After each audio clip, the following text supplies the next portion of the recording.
전망대를 떠돌아다니는 여러분들께 유리병 편지를 던질게. 오늘은 프렌치 디스패치에 대해서 이야기 나눠보겠습니다. 와! 와우! 저는 혜화고요. 저는 소요입니다. 그리고 오늘의 게스트! 저는 피비입니다. 예! 우와. 네. 늘 항상 그렇듯이 오랜만에 또 돌아왔습니다. 우리 인선버림 거의. 오랜만에 돌아왔고요. 진짜 이거 할 때마다 한 번씩 봐야 돼. 얼마나 오래됐는지. 우리? 마지막으로 한 게 언제인가요? 우리가 5월 아닌가 봐. 설마 4월? 우리 4월 22일 했어, 녹음. 한 달이 넘도록 안 했구나. 거의 2달 만이네? 미쳤다. 2달 넘게 됐네? 반성하겠습니다. 죄송합니다. 반성하겠고요. 저희 5월 그만큼 열심히 놀았다. 예! 날씨가 좋으니까요. 여름에는 날씨가 안 좋아질 거니까 노력해보도록 하겠습니다. 예! 예. 일단은 근황 얘기는 마지막으로 좀 미루고 약간 음흠.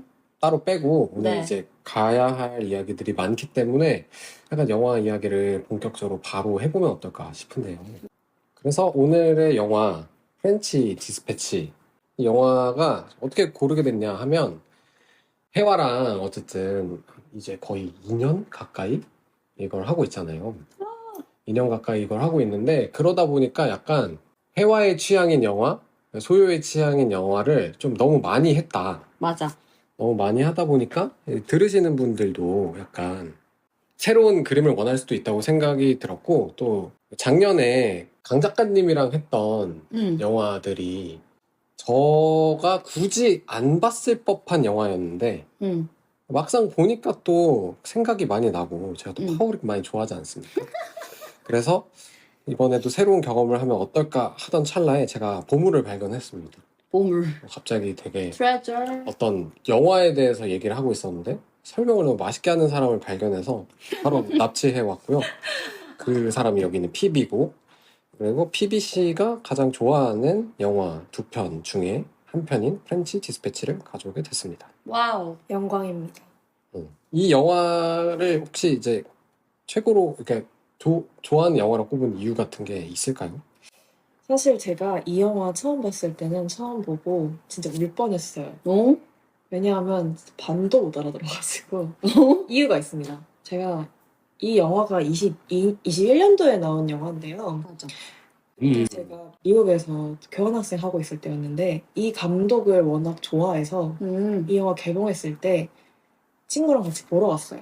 영어를 굉장히 잘하는 친구랑 같이 보러 갔는데 저는 자막이 있는 편을 골라서 들어갔다고 생각했는데 알고 봤더니 아니었던 거예요. 그래서 무슨 말인지 하나도 못 알아들었어요. 왜? 프렌치 디스패치는 그 대사량이 정말 많고 문학적으로 쓰여진 대사가 너무 많아서 영린이었던 저에게는 아무 말도 들어오지 않더라고요. 제가 알아들었던 말은 Hi, Hello, French Dispatch 이거밖에 못했습니다.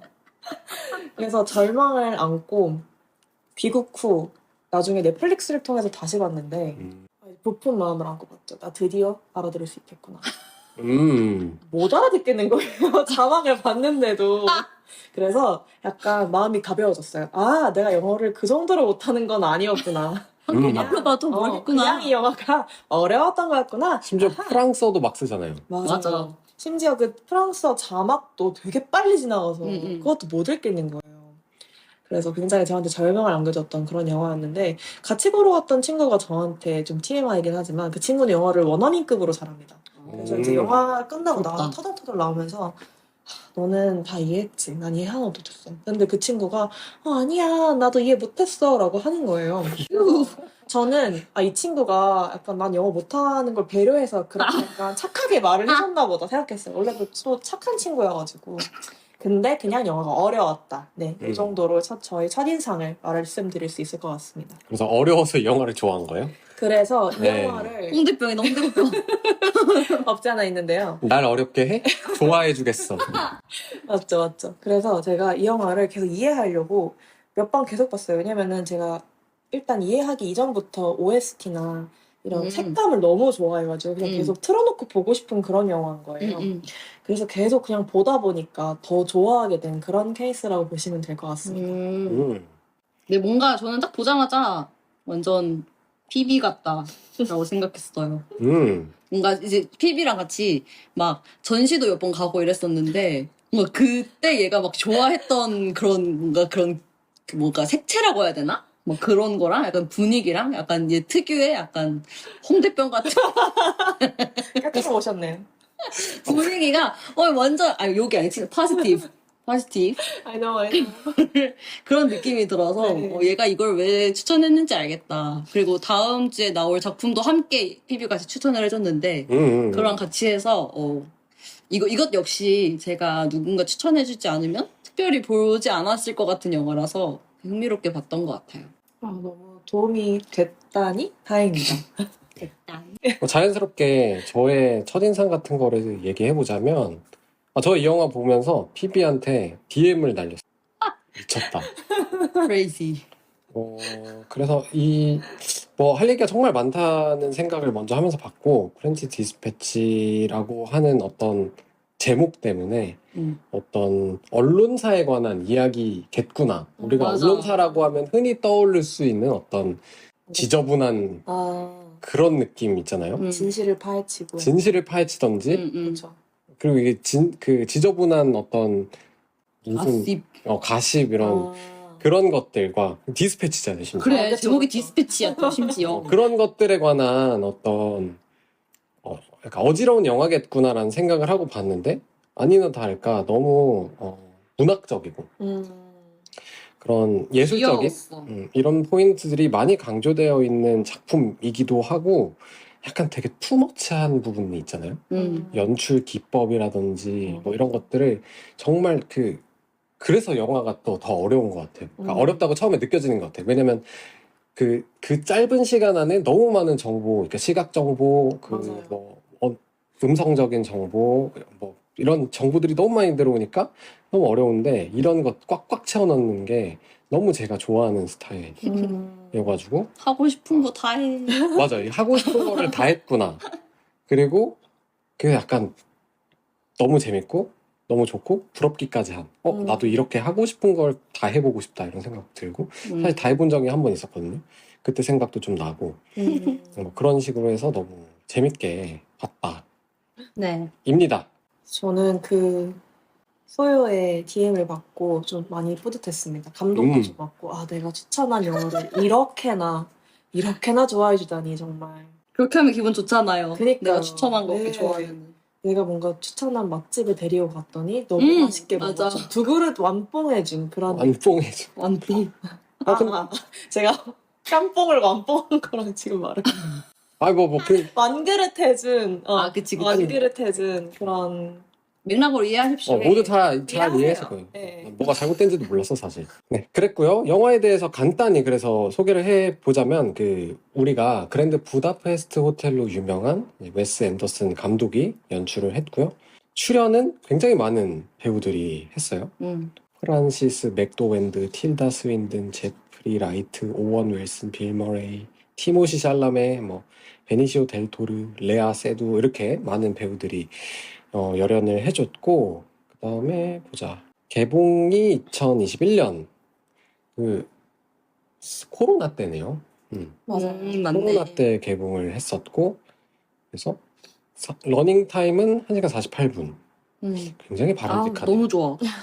너무 좋았어. 근데 사실 이 시간이 되게 짧게 느껴지진 않았어요.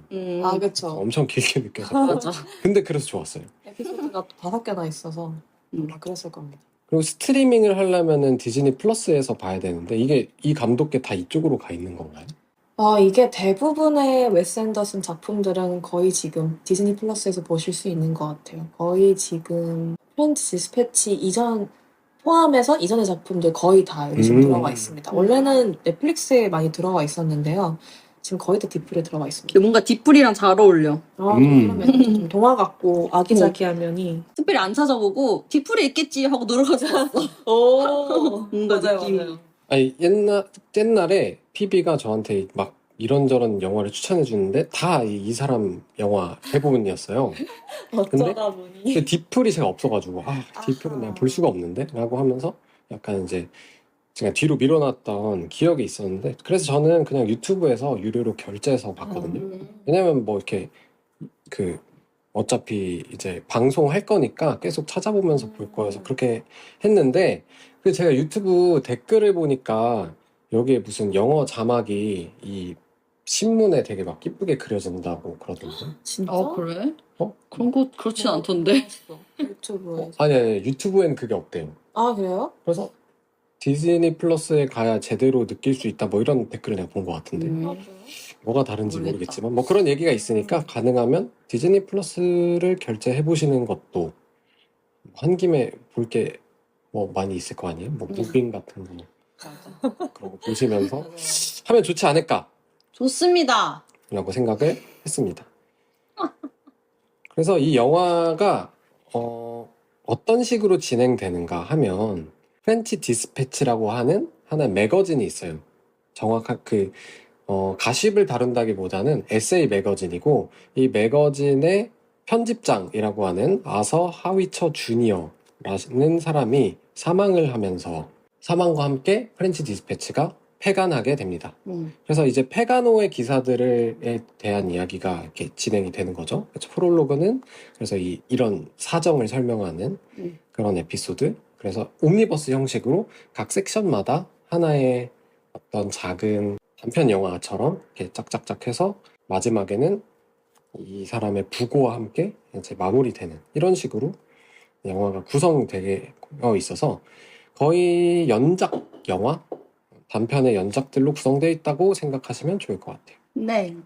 첫 번째 에피소드는 아까 말한 이런 과정을 설명하는 그런 포인트였어요. 근데 이 웨스 앤더슨 감독 같은 경우는 제가 보면서 느낀 게 4대3 비율을 굉장히 좋아하잖아요. 맞아. 저는 그래서 전에 본 게 부다페스트 호텔밖에 없어서 부다페스트 호텔에서는 이제 4대3이 메인인 시절을 보여줄 때는 4대3으로 가다가 이제 16대 9로 갔다가 맞아요. 21대 9로 갔다가 막 이렇게 점점 넓어진다고는 봤는데, 여기서는 4대3을 거의 대부분 활용하면서 가끔 어떤 정보들을 추가할 때 이게 화면을 한쪽으로 밀어놓고 한쪽 면에다가 그런 정보들을 추가하는 방식을 많이 사용했더라고요. 맞아. 혹시 뭐 이 4대3 비율에 대해서 뭐 나는 사람이- 그게 그 지면 신문 같은 느낌을 주려고 그랬다고 생각을 했거든요. 뭔가 저는 이 영화를 보면서 느꼈던 게 사진전을 보는 것 같다는 느낌이 들었어요. 그러니까 각 이미지들 이렇게 웨스 앤더슨 전시도 되게 많잖아요. 맞아요. 그것처럼 뭔가 이미지 하나하나 되게 공을 많이 들인 느낌이 들었는데, 어쨌든 이게 또 이게 신문, 뭐 뉴스레터 이런 얘기다 보니까 이 한 섹터라고 하나요? 섹션? 섹터. 거기를 이렇게 보는 것 같은 느낌? 심지어 이제 또 회색이잖아요. 흑백이잖아요. 맞아. 그래서 일부러 그렇게 한 건가 싶었기도 했고, 제가 최근에 또 그래서 흑백이었구나. 제 느낌이에요. 그리고 제가 최근에 박화영이라는 영화를 봤는데, 박화영이란 영화도 4대3을 쓰다가 16대 9로 이제 현재 시점에는 바뀐단 말이에요. 그 감독의 인터뷰를 봤을 때 4대3 비율이 뭔가 좀 더 깊게 몰입하고 집중할 수 있게끔 하는 힘이 있어서 그렇게 선택을 했다라는 인터뷰를 본 적이 있어요. 그래서 그런 것도 좀 노리지 않았을까? 좀 안을 들여다보는 느낌이 들게끔 그런 생각도 한편으로는 들었어요. 아니, 저 흑백은 너무 궁금해가지고 PB 오면 물어보려고 그랬거든요. 왜 흑백이었을까? 말이죠. 자, 왜 흑백인지 말해보세요. 그러려고 했는데, 덕후씨. 들어보니까 이 신문이 원래 흑백이죠. 흑백이고 가끔 이제 사파 들어가는 페이지만 컬러를 넣어주잖아요. 그래서 이제 약간 모세의 그림을 보여줄 때마다 이렇게 한 번씩 이렇게 해주는 거구나. 그리고 만화 파트라든지 이럴 때만 그 생각을 못했네. 맞아요. 이거는 제가 이 영화 처음 봤을 때 해석이 너무 궁금한 거예요. 그치. 그래서 이동진의 해석을 본 적이 있는데 공감을 했던 부분 중에 하나가 흑백과 컬러를 계속 교차해서 보여주는데 좀 메인으로 흑백을 쓰고 약간 포인트로 컬러를 주잖아요. 근데 약간 이거를 어떤 기준으로 어떤 걸 흑백으로 쓰고 어떤 걸 컬러로 하는지 좀 궁금한 거예요. 왜냐하면 기자들이 설명할 때는 컬러로 계속 나오고 스토리를 설명할 때 흑백으로 나와서 과거 시점을 흑백으로 쓰는 건가? 근데 그건 또 아닌 것 같은데. 그래서 보니까 이동진님의 말에 의하면은 그게 이 영화 자체가 그 단순히 저널리즘을 말하고 있는 게 아니고 예술로서 저널리즘을 보고 있는 거고 어쨌든 예술을 다루고 있는 영화이기 때문에 저널리즘도 예술의 영역에 넣어서 보고 있는 거죠.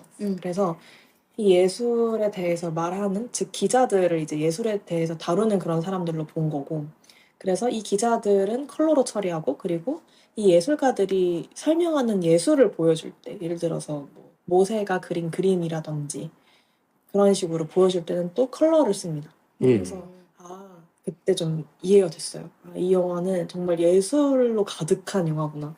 예술을 설명하는 사람들과 예술을 다루는 사람들 그리고 예술가들 그리고 예술 그 자체를 보여줄 때는 확실히 컬러를 쓰더라고요. 예를 들어서 어떤 것도 예술로 보고 있냐. 그 세 번째 에피소드에 경찰 요리사가 나오잖아요. 네스카피에의 요리조차 다 컬러로 나옵니다. 맞아요. 요리도 예술로 보고 있으니까요.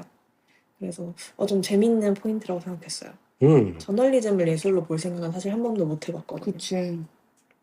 좀 재밌는 웨스 앤더슨만의 포인트였다고 생각해요. 그럴 수도 있겠다. 그리고 이 프렌치 디스패치라는 잡지 자체가 그 뉴요커라는 잡지 아세요? 그 핀터레스트에 사실 뉴요커의 커버가 엄청 많이 돌아다닐 만큼 사파가 되게 예쁜 잡지로 유명한데 아무래도 웨스 앤더슨이 미감을 엄청 중시하고 좋아하잖아요. 그래서 학창 시절인지 대학 시절인지 우연히 보고 그 표지가 너무 예뻐서 마음에 들었다고 해요.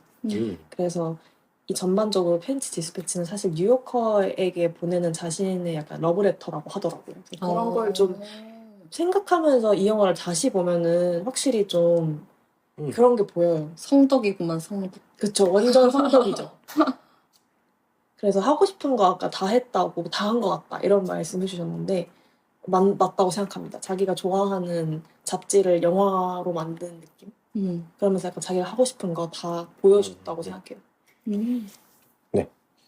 그래서 프롤로그로 가면은 이제 시작은 휴가에서 비롯됐다. 이제 아서 하위처 주니어가 이제 가업을 잇는다는 핑계로 이제 잡지사 아버지에게 이렇게 투자를 받아가지고 프랑스에서 피크닉이라는 여행 칼럼을 잡지를 만들었다가 이제 그러면서 알게 된 기자들을 다 모아가지고 어셈블 해가지고 프렌치 디스패치라고 하는 다양한 주제를 다루는 어떤 에세이 위주로 진행하는 잡지사를 만들게 되었다. 뭐 이러면서 이제 뭐 어떤 다양한 특이한 이상한 기자들이 막 여기 있다라는 어떤 그 소개들을 해주고요.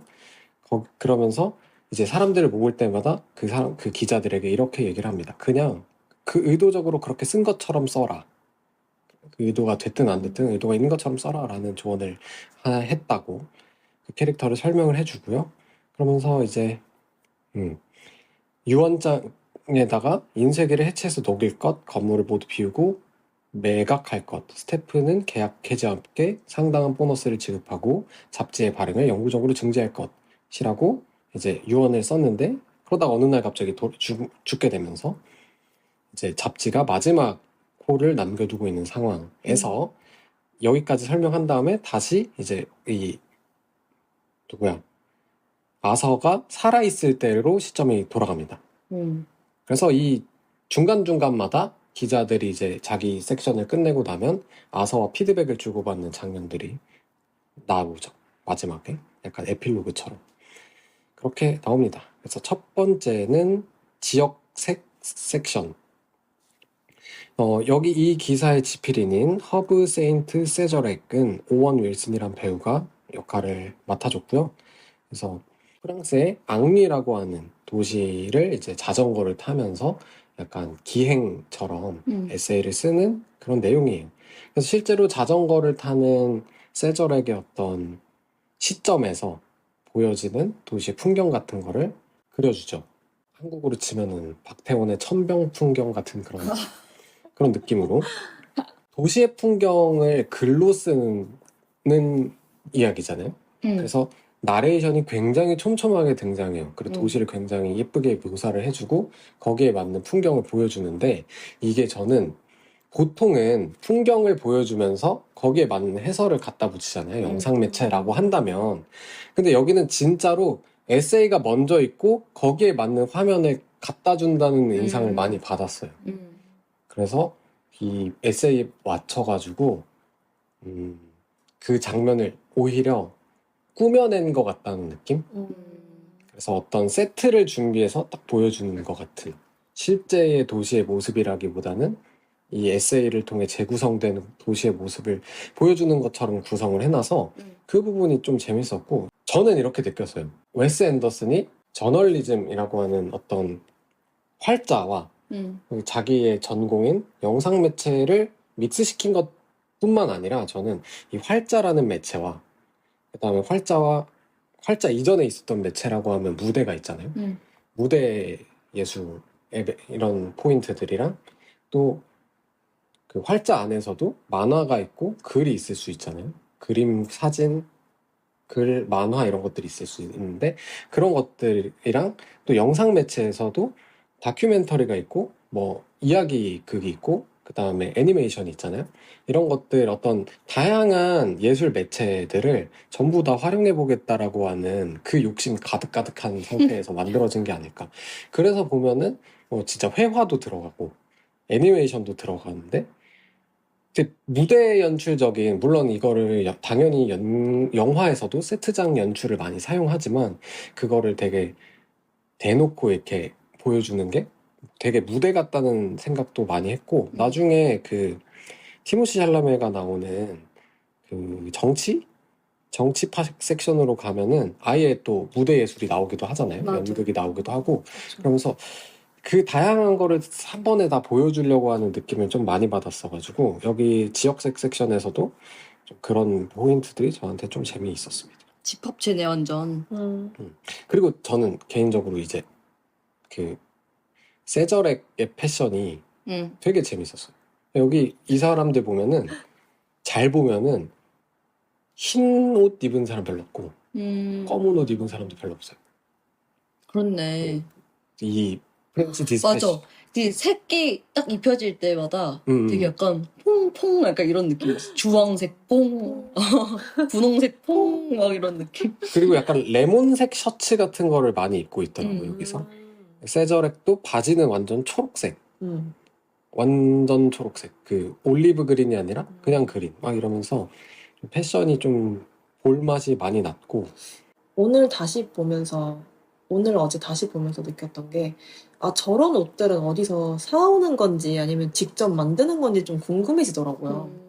만들지 않았을까? 뭐 만들었을 것 같아. 그래서 워낙에 그런 색의 조합을 엄청 중요시하는 감독이라 제가 알고 있기로는 영화 만들 때 컬러 팔레트를 정해놓고 시작한다고 알고 있어서 그 팔레트에 맞는 옷들을 어떻게 구하는 거지? 직접 만드나? 뭐 이런 생각을 좀 했던 것 같아요. 제 생각에는 그거 다 있을 것 같아요. 기성복으로. 그쪽에 또 관심 많은 사람들이 다 이렇게 해가지고 만들었지 않았을까. 그래서 그리고 이제 남자 배우들도 되게 많이 나오잖아요. 그 남성 패션들을 보면은 신발들도 다 약간 다양하게 로퍼를 신는 사람, 뭐 더비를 신는 사람, 운동화를 신는 사람, 부츠를 신는 사람 되게 많거든요. 그런 것들이 좀 다 하나하나 계산돼서 나온 것 같아서 그런 거 보는 재미. 다 디테일이 조금씩 다르거든요. 라펠의 길이 뭐 이런 것들을. 맞아. 그래서 그런 거 보기에도 되게 재밌었다. 미감까지 그러니까 진짜 다 신경 쓰는 거야, 이 사람은. 그 부분이 재밌었어요. 네, 본인도 늘 현장에 세트 셋업. 수트 셋업. 수트 셋업. 수트 셋업을 입고 나온다고 합니다. 그 정도로 패션에 엄청 신경을 많이 쓴다고 하네요. 그래서 그런 포인트들, 저는 여성 패션은 잘 몰라서 그거는 안 봤지만 남성 패션을 보기에 되게 재밌다. 왜냐면 이 프랑스잖아요, 배경이. 그리고 약간 미국스러운 것도 있고 미국 패션이랑 프랑스 패션에 조금 더 가까운 것 같긴 한데 그런 건 우리 이제 동양의 일상복과는 또 많이 다르기 때문에 재밌었습니다. 그 혹시 여기 지역색 섹션에 대해서 하고 싶은 말 더 있으신가요? 사실 이 지역색 섹션 보면은 되게 미감이나 음악 때문에 약간 홀리게 되는 게 있긴 한데 사실 내용만 보면은 별로 아름답지 않거든요. 근데 이거를 되게 그냥 언뜻 보면 아름다워 보일 수 있도록 연출도 너무 잘 했고 그리고 마지막에 또 그런 대사가 나오잖아요. 세상의 모든 아름다움은 저마다 깊은 비밀을 간직하고 있다. 이 말을 사실을 아주 100% 이해는 못했는데 이 말을 약간 화두에 딱 던져놓고 이 영화를 시작함으로써 이 영화를 좀 관통하는 메시지가 되지 않았나라고 생각해요. 이게 저희가 뭐 아직 말을 안 했지만 사실 다음에 다룰 영화가 레이니 데이 인 뉴욕이잖아요. 오디 앨런 감독의. 포당했다. 말했으니까 보고 오실 거죠? 아무튼 그런데 제가 사실 그 영화를 다루고 우디 앨런을 다룸에 있어서 가장 하고 싶었던 말이 내가 무언가를 동경하고 사랑함에 있어서 그 예쁜 면만 바라보는 게 아니라 그 뒷면까지 인정하고 바라볼 수 있어야 진정한 사랑을 할 수 있다라고 생각을 한다. 이런 얘기를 좀 중심적으로 이야기를 해보고 싶었는데 사실 여기서도 그런 것 같아요. 그 세저렉이 쓴 글에 대해서 아서가 이제 그래도 좀 우리 앙리에 꽃가게 같은 것도 좀 있고 예쁜 것도 많은데 왜 이런 것만 썼냐, 좀 그런 거 좀 넣어라 하니까 저는 그게 싫은데요 이러면서 그 얘기 하잖아요. 그런 것처럼 이 앙리가 뭐 쥐가 들끓고 밤에 뭐 저는 고양이가 그렇게 징그러울 수 있는지 몰랐거든요. 그렇게 표현을 하지만 거기에 다 애정이 묻어나 있는 것 같아요. 그래서 뭔가를 좋아할 때 그걸 약간 그러니까 예를 들면 그런 거죠. 제가 오늘 이 친구들에게 저희 동네를 소개시켜 줬는데 이 동네에 이쁜 것만 보여주기 위해서 막 가려 막 그게 아니라 내가 정말 이 동네 그렇게 사랑하진 않습니다. 근데 뭐 사랑한다면 그리고 뭐 나쁜 것도 난 이렇게 돼 있지만 그렇지만 이 동네는 사랑스러운 거야 라고 말할 때 진정 그곳을 사랑하는 게 아닐까, 그런 메시지가 또 담겨 있는 것 같네요. 대박. 저는 그렇게 이 장면에 의미 부여를 안 했거든요. 전 그냥 이 이야기가 이루어질 무대에 대한 설명이라고 그냥 단순히 생각을 했었고, 그리고 그리고 고양이들이 겁나 많았잖아요. 고양이랑 쥐가 겁나 많았는데 저 많은 고양이들이 저 쥐를 다 먹을 수 있지 않나? 저도 왜 쥐가 많은가? 이 생각을 했는데, 여튼 저 그냥 그렇게 아까 얘기한 대로 그 아름다운 배경만은 아닌데 그걸 되게 재미있게 보여준 것 같아서 좋았어요. 이렇게 지하철 지나가다가 쥐가 갑자기 이렇게 막 이렇게 있다든지 지붕 위에 고양이가 이렇게 있다든지 그게 그냥 재밌었어요. 뭔가 어두운 도시의 분위기가 유머러스하게 보여진 것 같아서. 근데 한편으로는 사실 여기까지가 약간 진입장벽일 수도 있는 게 진짜 그 정보가 그냥 다다다닥 쏟아지니까 말도 많고 막 봐야 될 뭔가 이 장면 다 놓치면 안 될 것 같고 맞아. 이 구석구석 다 의미가 숨어 있을 것 같은데 난 그래서 이게 약간 나 지금 혹시 너무 현대인? 이 생각을 했어요. 나 지금 약간 세 줄 요약에 길들여진 현대인? 약간 이런 느낌을 이 영화 보면서 많이 받았는데 이렇게 나만 그런 게 아니었어. 아무래도 딱 앞에 그 프롤로그나 여기 그 지역색 섹션 같은 경우에는 되게 내러티브가 없는 파트라다 보니까 그렇게 느껴졌던 것 같아요. 저도 그렇게 느꼈고. 그리고 이제 다음 아마 이 영화에서 가장 메인이 되는 파트가 어딘가를 물어본다면 사람마다 다르겠지만 이 부분이 가장 강렬하지 않았을까 생각을 하는데 예술과 섹션입니다. 이 기사의 지필이는 베렌슨, 틸다 스윈든이 이제 역할을 했고요. 무대에서 강연을 하는 방식, 그러니까 프레젠테이션을 하고 있는 방식으로 이 기사를 어떤 영상화 시켰죠. 베렌슨이 자신이 과거에 썼던 기사를 토대로 어떤 괴짜 천재 화가인 모세 로젠탈러와 그의 뮤지인 시몬에 대한 어떤 브리핑을 해주는 파트로 넘어가는 거죠. 이것도 처음에는 이게 설명을 안 해주잖아요. 그러니까 이 베렌슨이 기자인지도 몰랐어, 처음 볼 때는. 맞아, 나도. 왜 저 사람이 저기서 저러고 있고. 그래서 기자는 뭐지? 막 약간 그런 헷갈림이 있었는데 보다 보면은 이제 기자들이 하나씩 역할을 맡는다. 한 화가가 나체 여성을 모델로 그림을 그리고 있습니다. 이것도 굉장히 충격적이었어. 갑자기 진짜 생 나체가 딱 나오거든요. 두둥. 그러니까 아무 생각도 안 하고 있었는데 나와서 되게 갑작스러웠다. 이것도 영화가 15세 관람가 뭔가 그랬거든요. 맞아.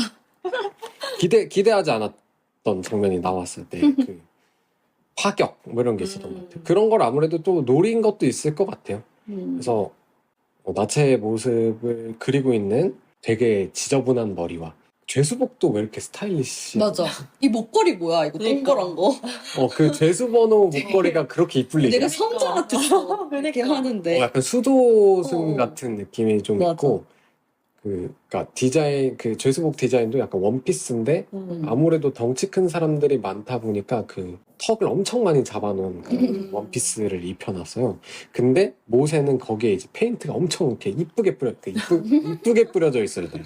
지저분하게 뿌려져 있잖아. 약간 잭슨 폴록 스타일. 잭슨 폴록 느낌으로. 그 프랑스 흙 뿌리기 파잖아요, 또 이 사람이. 그쵸. 그래서 엄청 예쁘게 뿌려져 있는데 이게 해와도 알겠지만 저희가 페인트 칠 좀 해봤잖아요. 예쁘게 안 이렇게 뿌려져. 예쁘게 안 절대 됩니다. 뿌려져. 진짜 그냥 있어요. 아무튼 이렇게 이렇게 동글동글 그래. 이렇게 되는데 그럴 수가 없어. 그거를 캔버스에는 그렇게 뿌릴 수 있는데 그치. 옷에 그렇게 뿌릴 수가 없어. 그거는 그냥 일부러 뿌린 거라고 볼 수밖에 없습니다. 아무튼 그런 옷을 입고 있는 그 수염 가득한 빡빡이 아저씨가 나와가지고 약간 나오죠. 그 사람이 그림을 그리다가 이제 그 모델한테 가가지고 모델 배꼽 옆에다가 이제 막 그 모델 자세를 한번 잡아주고 배꼽 옆에다가 색깔을 칠하는데 갑자기 모델이 붓을 탁 치더니 바로 시무룩 그 털복숭이 아저씨가 뭐뭐. 바로 스무룩 이렇게 돼가지고 그러니까 이제 소리가 딱 울리고 이제 시간이 끝났어 하더니 그 모델이 간수복으로 갈아입고 나오는 거죠. 그러니까 간수였던 거임. 야, 이거 너무 다른 사람 같아. 난 되게 다른 사람 같았어. 간수이자 모델은 이제 시몬 레아 세두 배우가 열연을 했고 모세 같은 경우는 베니시오 델 토로가 열연을 했습니다. 그래서 근데 확실히 이 레아 세두 배우가 그 머리가 약간 그 얼굴 옆면을 가리고 있을 때랑 귀가 드러났을 때랑 되게 느낌이 다른 것 같아요. 맞아. 다른 사람 같아. 얼굴이 조금 가려져 있을 때는 되게 여성스러운데 그 귀가 드러났을 때는 되게 좀 터프한 느낌이 맞아. 있어요. 싸움 조금 잘할 것 같은 그런 느낌이 좀 있어서 더 그 헤어스타일에 대한 차이를 또 일부러 좀 주지 않았을까라는 생각도 했습니다. 그래서 이 둘의 관계는 이제 간수와 죄수겠죠, 처음에는. 그리고 이제 예술 치료 프로그램에서 이제 처음 만나가지고 어떤 뮤즈와 아티스트 사이로 발전한 그런 상황입니다. 모세 같은 경우에는 이제 그 한 술집에서 바텐더들이 노인을 약간 괴롭히고 있어요. 정말 그냥 괴롭히는 수준이긴 해. 모자 이렇게 씌웠다 벗겼다 뭐 약간 요 정도 느낌이었는데 그 청년 예술가였던 모세가 그 장면을 보더니 갑자기 얼굴이 일그러지더니 살인이 일어납니다. 그 살인의 혐의로 50년형을 선고받고 감옥에 갇히는데 이 매일매일 구강세정제를 술 대신 마시죠. 근데 저는 이 장면에서 어린 모세가 늙은 모세로 전환하잖아요. 근데 그 전환을 그냥 어린 모세 배우가 앉아있다가 늙은 모세 배우가 그 젊은 모세 배우를 일으키고 그 자리에 앉고 젊은 모세가 그 방을 떠나는 이 방식으로 이 시간의 변화를 표현해 주잖아요. 이거는 명백히 약간 연극적인 요소가 아닌가. 맞아. 사실은 제가 8년 전에 목이 내 똑같은 방법으로 이제 그 과거의 인물과 현재 지금의 사람을 이렇게 스위치했던 그 기억이 있거든요. 내가 원조다. 내가 먼저 했음. 제가 먼저 했습니다. 웨스 앤더슨 계속 거라. 계속 근데 거라. 그게 생각이 나면서 어쨌든 자랑을 하고 싶었던 거고요. 내한하셨군요, 웨스. 네. 그러면서 이거 내가 되게 좋아하는 연출 방법인데 하면서 K 웨스 앤더슨. 되게 무대적인 방법을 썼다. 그리고 약간 웨스 앤더슨이 그런 거 좋아하잖아요. 정무라처럼 카메라는 고정시켜놓고 그 안에 이제 사람들을 배치한다든지 아니면 사람들에게 거기 정지에 있어 봐. 그러니까 화면을 아예 그 사진으로 멈춰놓는 게 아니라 그 라이브로 돌아가고 있고 카메라는 사람들이 멈춰있는 연기 조금씩 흔들리면서 되게 정무라 같은 방법을 많이 사용하잖아요. 그쵸. 이런 미장센 배치 방법도 사실은 영화적인 미장센이라기보다는 오히려 그 정무라적이거나 그쵸. 연극적인 미장센이라는 단어는 사실 연극이 원조였다고 하니까 그래서 이 무대 예술적인 것들을 되게 활용을 되게 잘하고 있어서 하나의 어떤 연극을 사랑하는 사람으로서 반가웠다. 좋았다. 왜냐면 그래서 좋은 게 저는 그거 싫어하거든요. 영화라고 하면 흔히 생각하는 연출 방법. 연극, 뭔가 글에 나온 거를 되게 사실적으로 화면 안에 담는 그런 방식을 고집하는 걸 되게 안 좋아하거든요. 그래서 이제 연극도 자꾸 대본에 있는 걸 그대로 표현하려고 하는 것도 안 좋아하고 그런데 이 사람도 아니 카메라 들고 찍으면 다 영화인데 꼭 그렇게 표현을 해야 돼? 난 이렇게도 해볼 거고 저렇게도 해볼 거고 이렇게도 해볼 건데 라고 하는 시도들을 되게 많이 했고 근데 그게 다 좋으니까 그래서 영화가 더 사랑스러웠다는 생각을 했습니다. 잘 해야 돼, 할 거면. 잘해야죠. 그건 뭐 근데 어쩔 수 없이 다 프로니까 어떻게 잘하느냐가 중요한 게 이쪽 레벨의 사람들이 할 일이 아닌가 생각을 했습니다. 그래서 그런 사소한 연출들이 나를 너무 흥분하게 해. 그랬습니다. Excited. 와. 그래서 아무튼 이 구강세정대를 날마다 마시던 모세는 그 머리 그 뭐지? 파마머리의 모세는 빡빡이 모세. 그 파마머리가 이제 수염으로 가고 수염이 머리로 이렇게 아하. 리버스 수염의 세계. 리버스. 그렇게 가는 거죠. 여지파비도. 그렇게 변하면서 시간이 변하게 됩니다. 그렇게 몇 년이야? 거의 20년인가? 그쵸. 20년 정도 됐 20년 정도를 그렇게 구강세정제만 펌하시면서 살다가 나 이렇게 살면 안 될 것 같아 해가지고 교도소에 취미 활동에 신청을 하게 돼서 이제 예술 치료를 시작하게 되죠. 거기서 자기소개를 해봐 이러면서 시몬이랑 이렇게 주고받는 거 거의 시카고인 줄 알았어. 어디 출신? 약간 이런 느낌으로 딱딱 주고받는. 그러면서 나 하기 싫은데 하면서 엄청 잘하잖아요. 또 자기소개를. 하기 싫은데. 그래서 약간 이런 게 어떤 유럽식 교육법의 차이인가? 자기소개를 되게 참신하게 잘한다. 언제 어디서든 준비되어 있지 않아도 준비한 것처럼. 우리 자기소개 시키라 그러면 저는 나이가 어떻고요. 뭐 어디 안녕하세요. 저는 남경원 오빠. 혹시 그 가장 치욕스러운 자기소개 경험이 있나요? 치욕스러운? 있으세요 혹시? 전 있거든요. 전 대박. 없는데요. 저는 바야흐로 이제 5년 전이죠. 4년 전인가? 4년 전 대학교 이제 4학년 때 네. 원래 저희 과가 졸업을 하려면 답사를 가야 되는 거 알죠? 혜화가 저랑 맞아. 대학교 선후배 사이라 어디로 가야 돼요? 그때그때 다른데 뭐? 무슨 어디 누구 뭐 김유정 생가 막 이런 거기도 거 하고 그런 식으로. 뭐 그런 데 가는데 아니면 뭐 큰 문학관이 있다던가 뭐 이런 데로 가는데 재밌다. 저는 안 갔어요. 코로나라서. 안 갔는데 문제는 이게 뭐냐면 제가 군대를 가기 전에는 이게 3학년 과목이었어요. 보통 맞아. 3학년에 가거나 3학년을 놓친 4학년에 가게 돼 있거든요. 근데 제대하니까 이게 1, 2학년 과목이에요. 정확하게 2학년 과목이었어요. 어떡해. 저희 과 같은 경우에는 1학년 때는 전공을 안 됐잖아요. 그러니까 거의 이제 처음 전공 듣는 애들이 가는 게 된 거야. 나 4학년인데 1, 2학년 애들이랑 같이 가야 되는 거야. 나 그래서 조장했잖아. 근데 온라인이잖아. 그러니까 이제 교수님은 어차피 못 가니까 애들끼리 친목이라도 해라 이러면서 자기소개 시키고 막 이랬던 거야. 근데 나 4학년이잖아요. 그리고 이제 나 4학년인데. 4학년인데 아저씨야. 그때 이제 20살, 21살들 앞에서 나 그때 25이었나 6이었나 나 민석수. 6이었어. 26이어가지고 아저씨가 거기서 자기소개 하라 그래가지고 내가 치욕스러워. 나중에 그래서 제가 대학원 다니면서 교수님이 저한테 이렇게 나쁜 짓을 하셨습니다 해가지고 교수님한테 사과를 받았습니다. 수고하셨어요? 네. 강동우 교수님 잘 계신가요? 보고 싶습니다. 죄송합니다. 항상 죄송합니다. 네. 아무튼 그런 경험이 있었는데 이 친구 굉장히 자기소개를 잘했다. 유럽 교육이라. 오케이. 그 자기소개를 바라보고 있는 다른 죄수들도 이렇게 한 번씩 비춰주는데 맞아요. 되게 이렇게 뚱하고 그 되게 정물화 같고 그런 느낌들. 그 자주 사용하잖아요. 이미지가. 근데 되게 감동받은 얼굴들 아니었나요? 눈물 이렇게 흘리잖아요. 눈물 흘렸나? 너 기억이 안 나. 눈물 흘리는 간수가 있어요. 아니 그 제수가 진짜? 있어요. 네네. 저기까지 했네. 기억이 안 나냐? 눈물을 흘렸구나. 나 근데 되게 캐스팅 잘했다 이랬는데 완전. 놀라운 사실, 이 엑스트라들 전부 마을 주민입니다. 오. 실제로 프랑스의 한 마을에서 촬영을 했고 우와.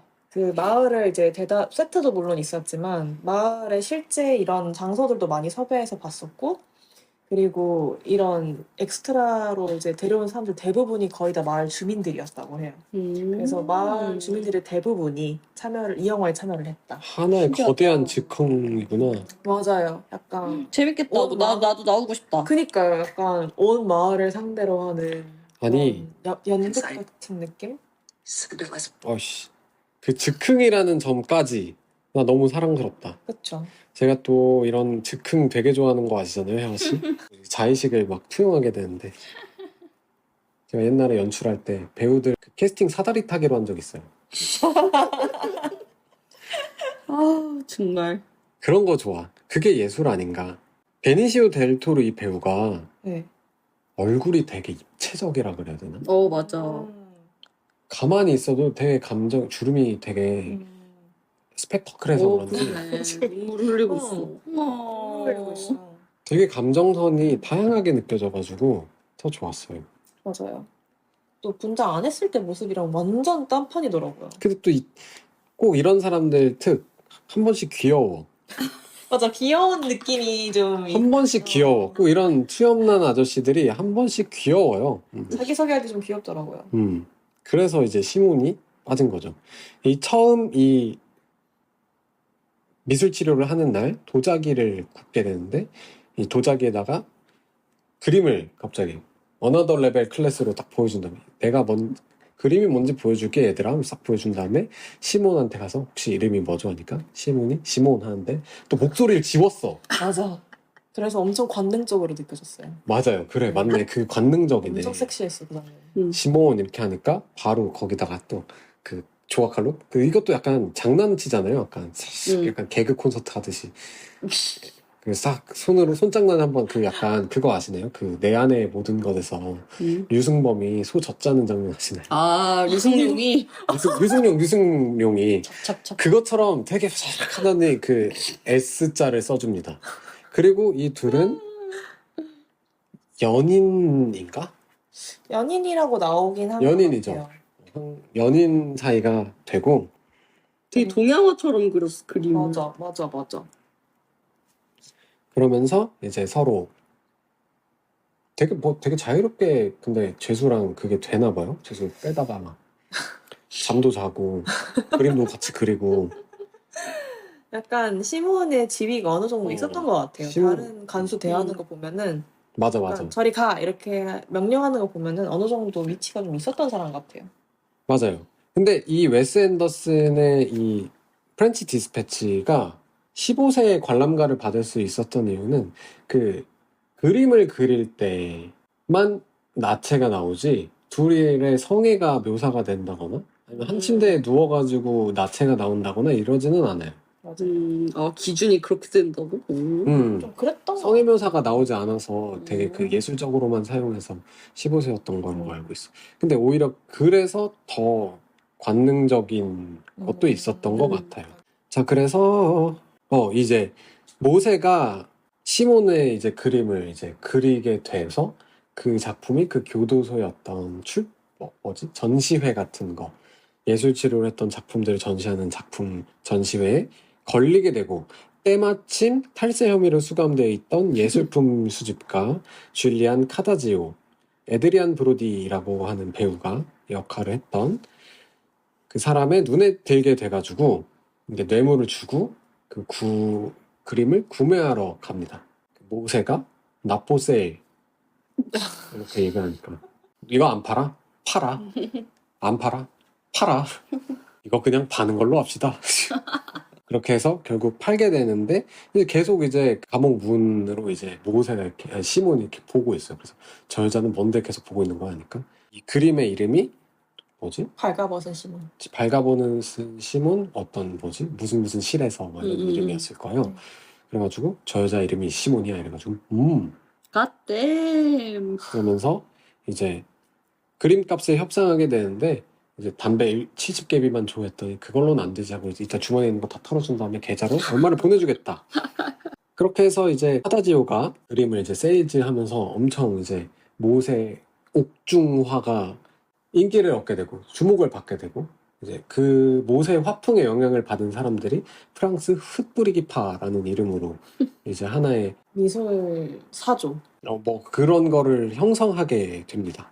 그러는 한편 이제 시몬과 모세는 매일 뭐 거의 매일 육체적인 관계를 하면서 같이 이제 그림의 뮤즈가 돼 주기도 하고 이런 관계를 유지하지만 시몬은 항상 모세의 청혼을 거절하는 그런 사이예요.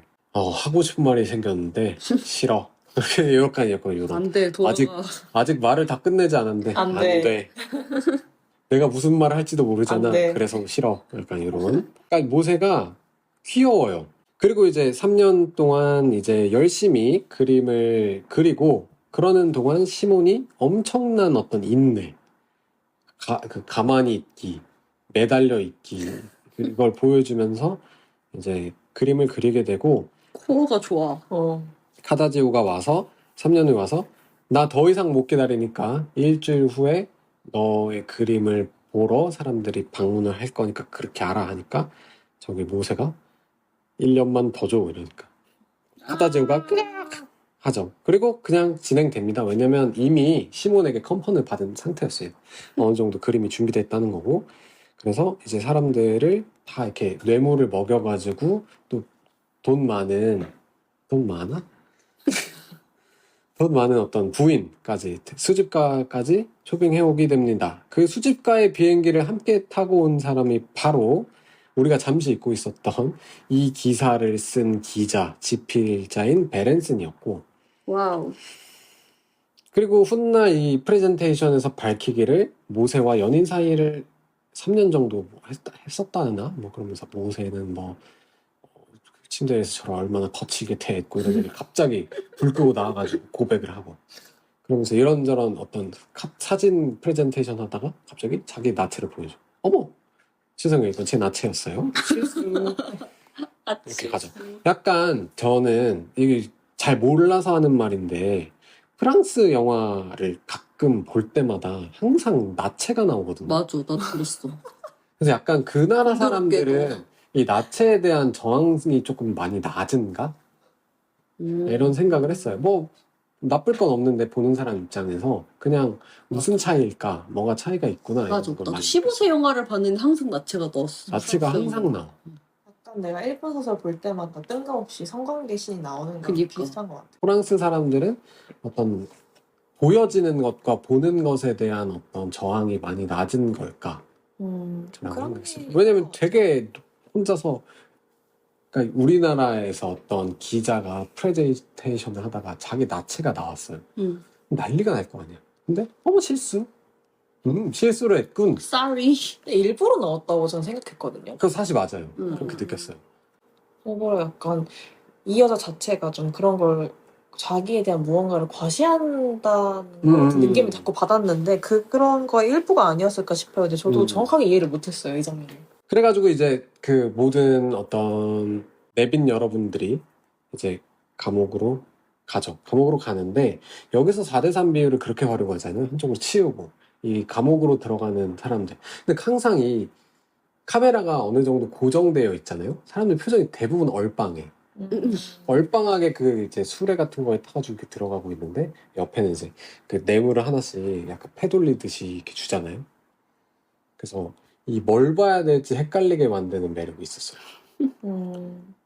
근데 제 생각은 그 뇌물 돌리는 거 별로 안 중요하니까 사람들 얼굴 보는 게 조금 더 재밌을 것 같다는 추천을 해드립니다. 아무튼 그렇게 들어가가지고 딱 이제 불 꺼진 상태에서 맞이하죠. 이거 내가 봤을 때 모세 엄살이야. 다 계획이 있었어 이 사람은. 딱 암전 상태에서 이제 시몬 특유의 그 뭐랄까 손가락 튕기기 하는 순간 불이 촥 켜지면서 그동안 그 답답한 흑백이었던 시야가 갑자기 컬러로 확 들어오면서 이 그림이 8개인가? 6개인가? 쫙 한 번에 보이죠. 그러면서 근데 나 이 그림 진짜 좀 자세하게 보고 싶더라고. 뭔가 잘 보면은 시몬이 있어요. 진짜 잘 봐야 돼. 그래서 좀 자세하게 보고 싶다는 생각을 했고 그래서 좀 이렇게 그렸나? 자세히 좀 보라고 그런 생각도 좀 하면서 그림 되게 이쁩니다. 그래서 이 그림은 어떻게 누가 만들었는지도 궁금하고 이 사람이 어쨌든 회화적인 것에도 조예가 있다고 하니까 그런 비하인드가 궁금하긴 하네요. 아무튼 이렇게 모두가 감탄을 하고 환호를 하죠. 그리고 카다지오도 난리가 났습니다. 자넨 내가 이럴 줄 알았어. 너는 최고 막 이러면서 극찬을 하고 있는데 갑자기 이제 이 그림을 사러 오신 그 귀부인이 그래서 이건 프레스코 벽화잖아 하니까 카다지오가 아주 맞습니다. 프레스코 벽화 1500년 30 몇 년부터 시작된 프레스코 벽화 나면서 막 도슨트를 해줘요. 그러다가 깨닫습니다. 잠깐만. 이거 시멘트 위에 바로 그린 거잖아. 이거 못 팔잖아. 하면서 이제 모세와 맞짱을 뜨죠. 그리고 이 맞짱은 우리의 강력한 시몬에 의해 저지당합니다. 그래가지고 이제 망연자실한 카다지오한테 이제 그 부인이 나 이 그림의 전체 권리를 구매할게. 그러면서 이 금액은 어때? 뭐 이러고 있는데 갑자기 이 죄수들이 찾아오죠. 와가지고 왜 우리한테 뇌물을 안 주냐? 너네한테 줄 돈은 인출해오지 않았는데 하니까 자 일단 문부터 닫아 하니까 창문을 부수고 들어와서 난투극을 그거 너무 웃겼는데. 나 그거 너무 웃겼어. 슉 나더니 화장참 뻥. 그거 약간 그 개콘 같은 공개 코미디에서 자주 쓸 법한 그런 느낌 재밌었습니다. 그래서 어쨌든 뭐 혈투 끝에 근데 이 사람들이 그래도 그림은 안 건드리더라고. 폭동하면은 그림이 좀 깨부셔질 만도 한데 그래서 그림은 안 건드리고 이 어떤 혈투에서 모세가 활약을 하면서 풀려날 수 있게 됩니다. 근데 여기 좀 재밌었던 포인트가 이 싸우고 있는 사람들을 또 이렇게 멈춘 상태에서 보여줘요. 잠깐 멈춤 하면 얼음 하면 다 이렇게 딱 싸우는 자세로 멈춰 있어. 그러면서 이제 사람들은 가만히 있고 카메라가 파노라마로 이렇게 자꾸 움직이죠. 움직이는데 그 중간에 키스하고 있는 사람. 그니까. 그래? 있어. 남녀 커플 있어. 남자가 키가 조금 더 작아. 왜 저기서 키스를 하고 있지? 키스라고. 진짜? 근데 거기다가 약간 윌리를 찾아라처럼 장난을 쳐놓은 거예요. 이게 너무 웃겨. 전혀 몰랐어요. 저 그 영화 있어. 진짜 많이 봤는데 전혀 몰랐어. 그런데 지나갔네. 지나갔어? 지나갔어, 내가 지나갔어. 못 봤다. 어디 갔지? 여기 있다, 여기 있다. 어. 키스하고 있는 사람도 있어. 왜 갑자기 키스해? 그러니까 이런 거지. 몇 명은 좀 재밌는 거 좀 해봐. 그럼 우리 그냥 키스를 한번 해볼까요? 그거 좋다. 바로 기. 약간 이런 느낌. 그런 느낌. 너무 좋았고. 뭐 그러면서 이제 추후의 이야기는 되게 간략하게 설명을 합니다. 시몬은 이제 뭐 사실은 이날을 끝으로 교도관 생활을 그만하기로 했고 그리고 시몬과 모세는 그 이후로도 계속 서신이 왕래했고 뭐 뮤즈로서 관계가 이어졌고 뭐 이러면서 나중에 이 콘크리트가 이 방 전체로 떼져가지고 앙리에 있는 어디 시골 구석에 이제 미술관으로 개관을 했다. 대중들에게 공개가 되었다. 이런 식으로 이야기가 마무리됩니다. 아마 캔자스로 왔을 거예요. 캔자스? 네, 그 전체가 다 캔자스로 왔을 거예요. 미국이구나 그러면. 네. 캔자스로 갔다 뭐 이렇게 얘기를 하고 이제 에필로그처럼 그게 나오잖아요. 저기 아서랑 피드백 주고받으면서 베렌슨 야 내가 너 호텔비? 이런 건 내가 왜 내 돈으로 내줘야 돼? 저의 어떤 과거의 추억을 떠올리기에 적합한 장소는 그곳이었다고요 이러면서 제가 막 3년 동안 뭐 그러면서 아까 말한 대로 약간 자기 과시를 하는 그런 장면이 나옵니다. 그거 보면서 약간 나도 저런 업무 태도를 배워야겠다고 생각했어요. 당당하게 회사 돈을 쓸 수 있는. 업무 태도라기보단 저런 상사를 만나는 게 맞아. 어디서 만나는데 아무튼 그렇습니다. 그리고 세 번째는 정치, 시 섹션입니다. 왜 정치와 시가 묶였을까? 하지만 그게 납득되는 그런 이야기였다. 시적인 정치. 이게 프랑스다라는 걸 보여주는 그런 일이었죠. 여기 같은 경우에는 저는 루신다 클레멘츠입니다. 네, 루신다 클레멘츠라는 기자가 나오고 그 기자 역할은 프란시스 맥도맨드라는 배우가 했습니다. 클레멘츠 같은 경우에는 되게 뭐랄까 국어 선생님 같은 느낌. 좀 있어요. 그래서 굉장히 차분하고 나중에 할 얘기지만 아서랑 피드백 주고 받지도 않아. 피드백 할 것도 없어. 맞아요. 진짜 완전 글쓰기 능력 한에서는 이제 아서보다도 뛰어날 수도 있는 그런 사람인 것처럼 묘사가 돼요. 이렇게 나오고 이 사람이 어느 날 이 앙리에서 그 남학생들의 여기숙사 출입이 가능하게 하기로 하는 어떤 그런 시위 과정에서 벌어진 어떤 체스 경기에 대한 이야기가 있어요. 그 체스의 그 남성 대표로 온 건 티모시 샬라메가 역할은 제피렐리라고 하는 사람이고 그 사람이 이제 그 헝클어진 파마 머리 싸마머리. 파마. 그걸 하고서 이제 체스를 두면서 뭐 약간 그 장면이 뉴스를 타고 그러던 그날 이 클레멘치는 저녁 식사에 초대받게 됩니다. 친구네 부부에 갔어요. 근데 몰라 알고 보니까 그게 소개팅을 시켜주러 간 거야. 근데 소개팅을 너무 하기 싫은 거죠. 그래서 화장실로 도망갔는데 거기에 목욕하고 있던 제피렐리가 있던 겁니다. 그래서 저 지금 알몸인데 나도 알아. 어쩌라고 프라다. 그러든지 말든지 아무튼 뭐 그런 식으로 근데 저 이거 그 선언문 썼는데 한번 보실래요? 한번 봐줄게 하면서 이제 그 클레멘츠가 이 문장이 어떻고 저 문장이 이렇고 하니까 제피렐리가 아니 지금 그런 얘기 하라고 보라고 한 게 아니라 보고 감탄하라고 보여드린 거라고요 말하면서 대화를 하고 이제 그날 또 어김없이 시위가 일어나고 있습니다. 그래서 이제 막 최루가스가 막 빗발치는 그런 때여가지고 그 제피렐리랑 클레멘츠가 그 자리를 벗어나려고 그 뭐지 방독면 같은 거 쓰고 우리 도망갈 거야 라고 하고 그 자리를 피하죠. 그리고 침대가 삐걱거리는 소리가 나더니 침대 위에 같이 누워있는 알몸으로 있는 제피렐리와 옷을 입고 있는 클레멘츠가 같은 침대에서 이제 파닥파닥 하고 있어요. 그러면서 제피렐리가 이제 제피렐리의 선언문을 클레멘츠가 약간 수정해주는 그런 장면이 나옵니다. 이게 제가 프랑스 영화 같은 거, 프랑스 영화가 아니라 그 스페인 영화 볼 때 항상 느낀 건데 얘는 진짜 눈만 맞으면 물불 안 가리고. 진짜 막 서로 애인도 있고 그냥 같은 반 친구여도 그냥 갑자기 눈이 마주치면 빈 교실에 가 막 예이. 그 약간 충격 약간 그러니까 내가 사는 세계랑 너무 달라서 오는 충격 있잖아. 근데 약간 여기도 약간 왜냐면 클레멘츠는 50대쯤 돼 보이는 맞아. 그러니까 서양인들 나이는 사실 좀 어려워요. 이들이 한국이었으면. 어쨌든 제피렐리는 극중의 대학생이니까 대학생인가? 고등학생일 수도 있나? 대학생이었던 것 같아요. 대학생이겠지. 아무튼 그러니까 눈만 맞으면 스페인인가? 뭐 이런 생각을 잠깐 했어요. 대단해 진짜. 그리고 이제 그 선언문을 가지고 이제 가서 이제 사건에 대해서 막 설명을 해주죠.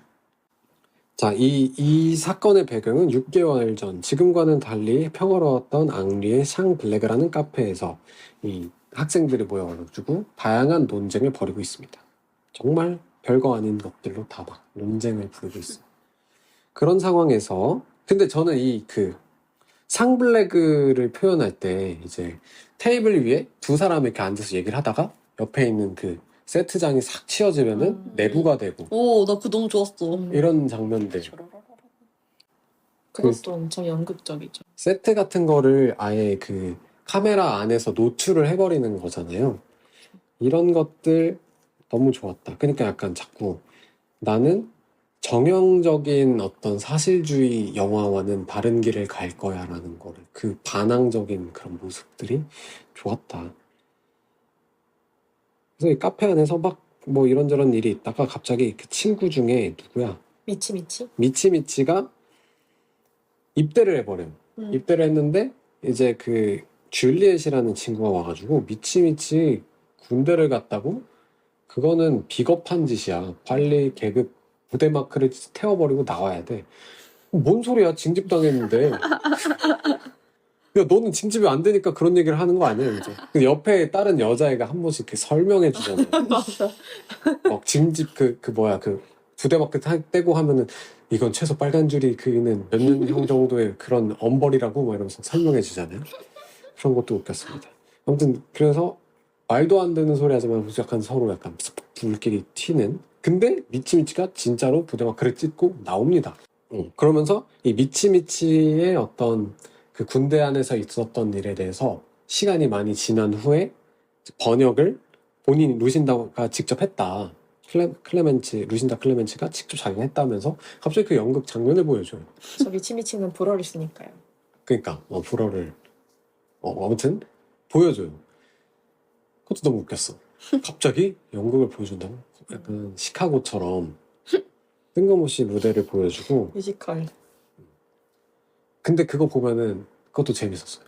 내가 말이야 무슨 해전에서는 꼬리를 다치고 무슨 전투에서 날개를 다치고 다칠 수 없는 걸 자꾸 다치죠.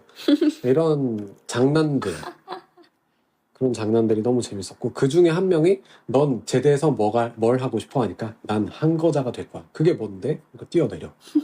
죽었던 거지.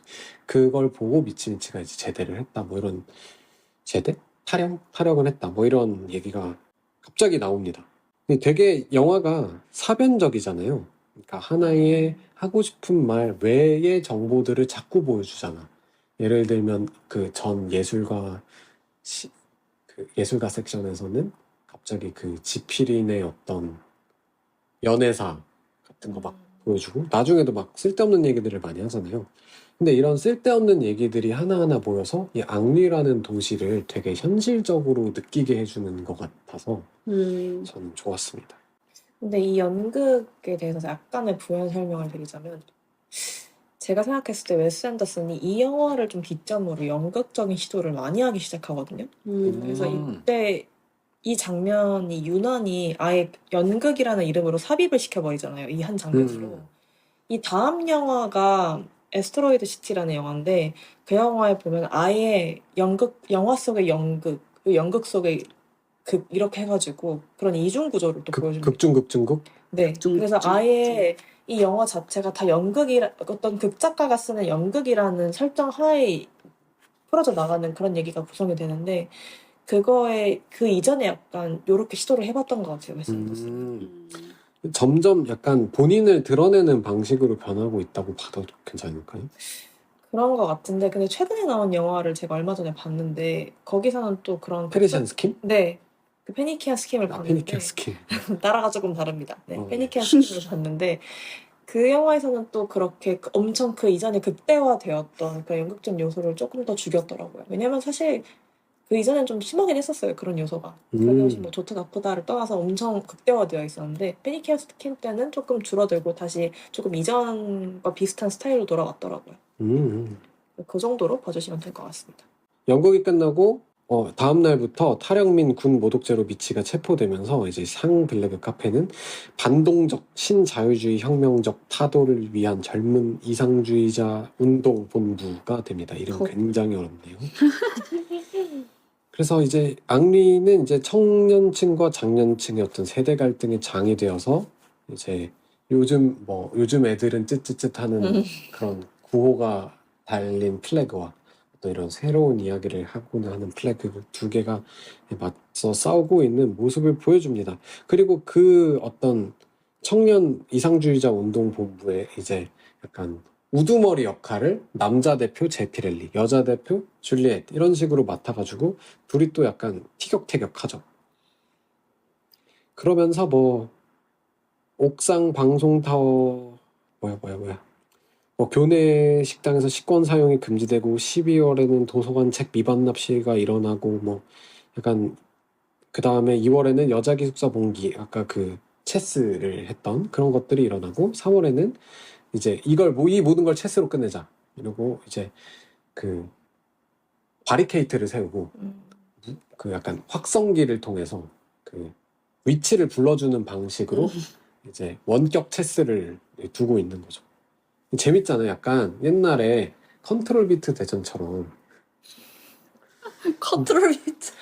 나 너 죽여버릴 거야 라고 하면서 집에 들어가가지고 공책에 끄적끄적 가고 있는 그런 느낌이에요. 서로 막 죽일 것처럼 들지만 사실은 머리 딱 싸매면서 체스판 위치 고민하고 있는 약간 그런 귀여운 그런 모습이죠. 근데 이 체스를 막 둬야 되는 그 급박한 순간에서 줄리엣이 자꾸 딴지를 겁니다. 너 선언문 이거 뭐냐 전혀 시적이지 않지 않냐 이러면서 그랬더니 이거 루신다가 첨삭해준 건데 이러니까 루신다가 딱 지나가다가 괜히 휘말려들었잖아 이러면서 루신다가 첨삭을 해줬다고? 이거는 뭐 어쩌고 저쩌고 이건 난 이해할 수가 없어 하면서 근데 줄리엣 책이 재밌잖아요. 몇 페이지 하면서 네네네네네네 그거 고증이야. 어. 그거 실제로 그렇잖아. 아무튼 둘이 그런 걸로 이제 싸우다가 루신다랑 줄리엣이 이제 언쟁을 벌이는데 그 정도의 지식도 없이 제가 이걸 가볍게 보는 거예요? 하니까 루신다가 무례해서 내 발언 철회할게. 그리고 정중히 사과할게. 미안해. 근데 너 진짜 지식이 있는 게 맞아? 약간 진짜 있어? 확실해? 그러니까 도발을 하는 거죠. 그래서 이제 둘이서 막 싸우다가 결국에는 아니 근데 너 그렇게 나이도 많은데 우리 제피렐리랑 그렇고 그랬다며. 그러니까 아니라고 우리 그냥 한 번 잔 사이라고 이러면서 막 싸우니까 갑자기 줄리엣이 너네 그러지 말고 당장 가서 메이크 러브 해 하니까 줄리엣이 그래서- 한 말이 아니고 줄리엣한테 네, 루신다 줄리엣한테 한 말이죠. 루신다가 너네 그렇게 이런 얘기할 바에 이런 거 하면서 낭비할 시간에 가서 메이크 러브 해야 하니까 그래야 되나? 갑자기 오토바이 타고 갑니다. 여기서 되게 학생스러움이 보여요. 엄청 싸우고 그랬는데 루신다는 보인 거죠. 아, 저 여자가 쟤를 좋아하는구나. 아, 저 남자가 쟤를 좋아하는구나. 이런 감정이 있다는 걸 파악을 한 거죠. 왜냐면 갑자기 줄리엣이 급발진해서 이 언쟁의 주 목적인 선언문에 대한 내용이 아니라 갑자기 루신다에게 당신은 뭐 너무 늙었다느니 그러면 안 된다느니 하면서 갑자기 좀 치정적으로 번지니까 그런 요소가 좀 좋았던 것 같아요. 그 멋진 어른이긴 하다. 얼마나 가짱했어 얘네가. 그러니까 막, 이렇게 막 가슴 웃은 지들끼리 애기들이 막 뽀짝뽀짝하면서 이렇게 하는데 얼마나 가짱했어요. 모르겠고 가서 그거나 해라. 됐고. 그러니까 근데 또 주섬주섬 가가지고 그래야 되나? 해야 되나? 사실 처음이야 나도. 그래볼까? 사실 루신다가 되게 웃겨요. 루신다가 계속 강조하는 게 나는 저널리스트고 저널리스트는 중립을 지켜. 언론적 중립을 지켜야 돼 하면서 선언문을 고치고 있습니다. 사건의 메인에 있죠. 근데 그게 약간 그런 느낌이야. 이거 개꿀잼인데 이러면서 이거 못 참겠는데 이러고 약간 그런 뭔가 저는 이 영화에서 가장 매력적인 캐릭터는 루신다였어요. 맞아. 그리고 이제 장면이 바뀌고 그리고 이제 가서 진짜로 좀 이렇게 그런 장면이 보이나? 아니 여기가 아닌가? 아니다. 그랬다는 얘기가 있고 장면이 바뀌어서 3월 15일 루신다는 자신의 공책 뒤에를 제피렐리가 급히 쓴 메모를 보게 됩니다. 이 루신다가 썼던 부록에 대한 추신으로 제피렐리가 느낀 루신다와 줄리엣의 첫 경험을 비교하는 그런 느낌. 최악이야. 뭐 무슨 비누 냄새가 나고 무슨 아몬드 크림 같은 살결이 어쩌고 막 있었네. 근데 제법 귀여웠다. 뭐 이렇게 제법 쓸만했다. 이런 추신을 또 붙여요. 재밌다. 뭐 이런 느낌. 그러면서 이제 제피렐리와 이렇게 알몸으로 서로 끌어안고 키스하는 장면도 좀 나오고 그러고 이제 이런 사건이 일단락된 다음에 제피렐리가 이 동료들과 함께 물리학과 옥상 방송타워에서 선전위원회 학생들과 같이 선언문 개정에 대한 발표를 하던 중에 송전탑이 전압 때문에 이렇게 탁 나가버리고 이를 고치기 위해서 이렇게 성큼성큼 올라갑니다. 그러면서 이 방송을 듣고 있었던 악류의 그 사람들이 약간 스쳐서 보여지죠. 근데 이 송전탑과 그 방송실의 모습이 진짜 송전탑, 진짜 방송실이 아니라 약간 이것도 약간 연극 무대처럼 꾸며진 약간 간이 송전탑? 조금 사실적이라기보단 추상적으로 만들어진 그런 세트의 느낌이 나서 그것도 되게 느낌이 좋았어요. 왜냐면 이 다음 장면으로는 그 송전탑에서 이제 번개가 치면서 제피렐리가 그 송전탑이 무너지고 블라제강에 빠져가지고 죽게 되잖아요. 그렇죠. 그 추상적인 죽음을 추상적인 세트에서 표현한 것 같아가지고 그 장면 자체가 뭔가 너무 무겁지 않으면서 약간 키치한데 그래서 더 이 장면과 어울리는. 왜냐면 나중에 이 제피렐리의 사진이 티셔츠가 되잖아요. 그런 거가 하나의 어떤 그 키치한 죽음, 위대하지만 키치한 죽음? 잘 어울리는 장면이 아니었나 그렇게 생각을 합니다. 그러면서 이제 루신다가 마지막으로 호텔방에서 혼자 그 글을 쓰면서 제페렐리와 함께 있었던 침대에서 글을 쓰고 있고 텅 빈 운동장에 그네 하나가 삐덕삐덕 거리는 그런 모습을 보이고 이제 루신다가 그 제페렐리가 있던 옆자리에 살짝 흘려보는 모습으로 이야기가 끝나고 그 어떤 피드백도 없는 아서와의 어떤 정적 장면이 삽입된 후에 끝이 나게 되죠. 되게 서정적이잖아요. 그래서 저는 너무 감정을 대놓고 드러내기보다는 이렇게 약간 최대한 담백하게 뒤로 빼고 살짝 익살스럽게 이렇게 조금 위장을 가한 다음에 보여졌을 때 이 장면들이 더 길게 여운을 가져간다고 생각해서 이 감독은 여기까지 나랑 취향이 맞았거든요. 제가 개인적으로 이 영화의 에피소드 중에 제일 좋아하는 에피소드입니다. 왜? 흑백 장면, 이 체스를 두는 장면이 흑백으로 묘사가 되는데 체스여서 그런지 엄청 에스테티컬하게 묘사가 되는 게 너무 일단 예쁘고 그리고 여기서 나오는 음악이 너무 내 취향이야. 줄리엣이랑 제피렐리가 싸우면서 서로 막 이 음악을 들었는데 만다 싸우는 장면이 나오잖아. 근데 그 딱 싸우면서 약간 제피렐리가 도발적으로 그 사람의 음악을 탁 트는 장면이 나오는데 그 주크박스에서 너무 유명한 장면이라 사실 다 알 거라고 생각하는데 이 장면이 너무 예쁘게 그려져서 사실 그거 장면 보려고 가끔 디프를 키기도 합니다. 여러모로 마음에 들고 그리고 티모시 샬라메의 연기가 다른 영화에서 볼 수 없는 연기를 해서 좀 재밌었던 것 같아요. 약간 얼빵하기도 하고 그런 뭔가 조금 바보 같은 그런 연기가 좀 재밌더라고요. 아니, 저는 티모시 샬라메 그 되게 패셔너블한 사람이라는 거 알고 있었는데 좀 열받았던 거는 침대 위에 알몸으로 누워있잖아. 아무것도 안 입은 거잖아. 사실 패션이라고 불릴 요소가 아무것도 없잖아. 근데 패셔너블하다. 그 애매하고 어중뛰고 태환 어리잖아요. 태환. 그 뭐랄까 그 가증스러운 코수염 그리고 그 헝클어진 파마머리 그 두 개만을 그리고 약간 그 구겨진 미간으로 그 패셔너블함을 표현하는 거. 제가 이제 레이디 데이 뉴욕 때는 패션에 대한 얘기를 좀 할 게 있는데 뭔가 그런 요소가 하나도 없이 보는 거 보면서 짜증이 조금 났습니다. 난 좀 귀여웠다, 이 에피소드는. 에피소드 좀 귀여운 좀 에피소드. 귀여웠고요. 한편으로는 또, 요즘 세상에 진짜 좀 루신다 같은 어른이 많이 있었으면 좋겠다라는 생각을 했어요. 왜냐면은, 맞아. 줄리엣과 제피렐리 이 둘과 같은 상황들이 요새 너무 많이 벌어지고 있는데, 걔도 어쨌든 보면은 아직 어리고 경험도 많이 없고 한 친구들인데 이런 얘기를 이렇게 해줄 수 있는 어른들이 없어서가 아닐까라는 또 나름의 약간 직업병이 생기면서 맞네. 지도자시잖아요. 지도상가? 네. 지도사시잖아요. 네. 그래서 약간의 직업병적 모먼트로 그래 지금 밖에서 저러고 있는 애들도 다 아직 애기들인데 얼마나 지금 자유와 사랑이 갈망스러우면 저럴까 싶어서 또 나름의 또 귀여우면서 한편으로는 안타까운 마음도 들었습니다. 그런 식으로 생각 못 해봤는데 또 그렇게도 해석할 수 있겠네요. 해석이라기보다 제 느낌이었어요. 그렇게 느낄 수 있을 것 같아요. 다음 맛과 냄새 섹션입니다. 저 이게 처음 봤을 때 이해가 안 됐어요. 누가 지필인지조차 몰랐어. 맞아. 왜냐면 이 되게 로버트 라이트가 작가죠.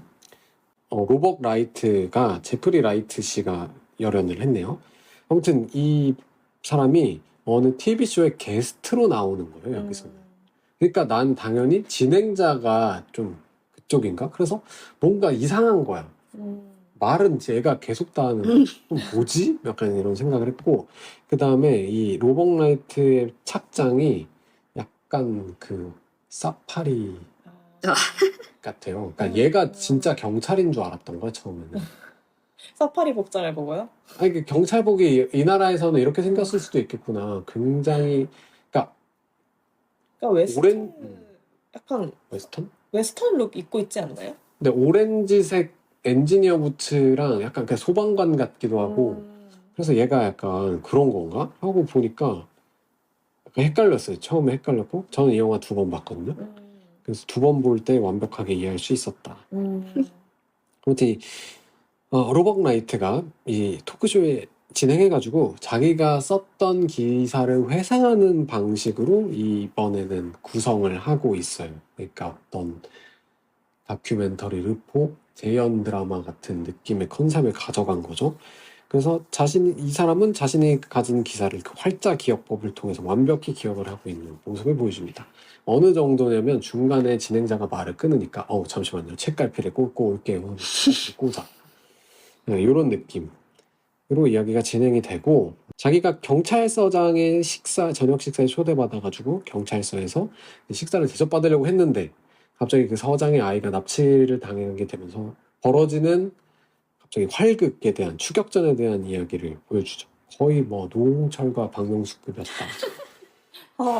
아이구나. 그래서 원래는 이 이야기의 주인공이 됐어야 될 네스카피의 경위가 있습니다. 그 경찰서의 음식의 정의를 손두르째 바꾸는 솜씨 좋은 요리사로서 이 한 입에 이렇게 한 손에 들고 다른 일을 하면서 먹을 수 있게 편하게 그 음식을 좀 개량해가지고 만들어낸 찐 수준급의 요리사다. 그래서 이 요리사를 보면서 뭔가 생김새가 친숙하다라는 생각을 했거든요. 배우가 스티브 박이라고 한국계 미국인 배우더라고요. 어쩐지. 그러니까 이거는 내가 봤을 때 이 사람은 절대 중국, 일본 아니다. 무조건 맞아, 한국이다라는 생각을 했어요. 맞아. 뭔가 피를 느꼈어. 역시였어. 역시 대박. 한국계 미국인 배우였다. 아무튼 그 음식을 딱 서빙 받으려는 찰나에 이제 아들이 지나가죠. 아들이 지지인가? 맞아요. 지지가 지나가면서 맛있게 드세요 하고 나갔는데 갑자기 전화가 걸려요. 먹을 걸 한술 뜨려는 사이에 전화가 걸려. 전화를 받았더니 네 아들이 납치됐다 이러면서 이제 그래서 경찰서장인 마티우가 이제 아들을 찾기 위해서 다양한 노력을 하는 이야기를 이제 라이트가 따라다니면서 이제 전해주는 그런 느낌을 하죠. 그래서 결국에는 잡혀있는 범죄자들을 고문해가지고 위치를 알아내게 되고 공성전 이런 것들을 막 하면서 싸우고 있는데 지지가 모스부호를 통해서 요리사를 보내세요라고 하는 메시지를 보낸 거를 전달받게 됩니다. 그래서 이제 네스카페의 경위가 이제 가게 되는데 가기 전에 이제 경찰서에서 요리를 해주잖아요. 이제 안 되겠어. 밥을 먹어야겠어. 하여튼 뜬금없이 밥을 먹습니다. 네스카페가 밥을 해주는데 그 밥을 피비가 말한 것처럼 이제 한쪽에다가 인서트 컷을 이렇게 보여주고 이제 한쪽에서는 그걸 먹방하고 있는 이 패널들을 보여주면서 요리 방송처럼 또 꾸며놓죠. 구색을 갖춰요. 왜냐면 요리 섹션이니까 보여주면서 코스별로 이거는 무슨 음식이고 하면서 설명을 해주고 먹는 장면까지 보여주죠. 그래서 인서트 컷에서는 엄청 큰 만두같이 보였던 게 알고 보니까 되게 이렇게 한 손을 담기는 이걸 핑거푸드처럼 이렇게 나오잖아요. 그런 것도 좀 재밌었고 그리고 나서 이제 네스카페가 이제 그 아지트로 들어가게 돼서 이제 우리 아들 음식 해주는 김에 충분한 양을 보낼 테니까 같이 먹어라. 그래서 먹게 됩니다. 먹게 되는데 친절해. 이제 지지가 먹지 않은 무에만 맹독을 발라놓은 거예요. 그래서 맹독을 발라내가지고 근데 이제 네스카피아한테 당신이 먼저 하나씩 먹어봐 해서 먹어봅니다. 맹독이 들어있음을 알면서도 네스카피아는 먹게 되고 결국 기절했지만 목숨을 건지게 되고 이제 초토화된 그 아지트를 경찰들이 들어가서 지지를 구하려고 하는데 지지처럼 물을 싫어하는 사람이 한 명 있었던 거임. 그게 바로 저기 그 운전기사라서 이제 추격전이 시작되죠. 그러면서 이런 추신을 붙입니다. 이 자세한 이 추격 상황은 그 과월호에 발행된 그 만화 섹션에서 볼 수 있다. 하면서 그 장면은 또 애니메이션으로 보여주잖아요. 근데 애니를 또 잘 만들어. 그니까. 그래서 되게 수준급의 애니메이션을 단편 애니를 감상할 수 있는 그것도 있고, 그리고 그거 있어요. 우리 지지를 찾아야 돼 하면서 다양한 사람들이 어셈블 하는데 갑자기 그 챔피언 벨트 는 아저씨가 보면서 그런 거, 스트롱맨. 스트롱맨. 근데 잠깐 TMI를 얘기하자면 요 애니메이션도 촬영된 마을에 있던 애니메이션 전공자 그리고 메이커들이 만든 애니메이션이라고 합니다. 돈과 시간을 충분히 줬구나. 역전지. 그랬나 봐요. 그래서 이렇게 추격전 끝에 이제 지지를 잡고, 지지가 똑똑해가지고 기지를 발휘해서 탈출하는 사건에 대한 이야기를 쓰죠. 그리고 나서 이제 아서가 말합니다. 이거 맛과 음식 섹션이잖아. 하지만 재밌죠? 피드백을 주고받는 과정에서 아서가 그러죠. 왜 요리사가 말을 거의 안 하냐. 이거 요리사에 대한 얘긴데. 그랬더니 로벅이 있는데 내가 잘라냈다. 도대체 무슨 말을 했느냐? 라고 물어봤더니 로벅이 이렇게 얘기하죠. 둘이 어쨌든 요리사가 맹독을 먹는 바람에 입원을 잠깐 하게 되잖아요. 사실 그 장면을 보면은 모두 무사히 돌아온 지지한테만 관심이 가 있고 영웅적인 면모를 보였던 요리사에게는 아무도 관심을 주지 않는 장면이 나옵니다. 오직 로벅만이 그를 옆에서 간호하고 있었는데 정신을 차린 요리사에게 로벅이 그러죠. 왜 당신 정말 용감한 행동을 했다고. 그랬더니 네스카피에가 나는 용감한 게 아니라 모두를 실망시키고 싶지 않았다. 왜? 나는 외국인이니까. 나는 이 도시에서 너무 외로웠고 인정받고 싶었기 때문에 이렇게 할 수밖에 없었다. 이렇게 얘기합니다.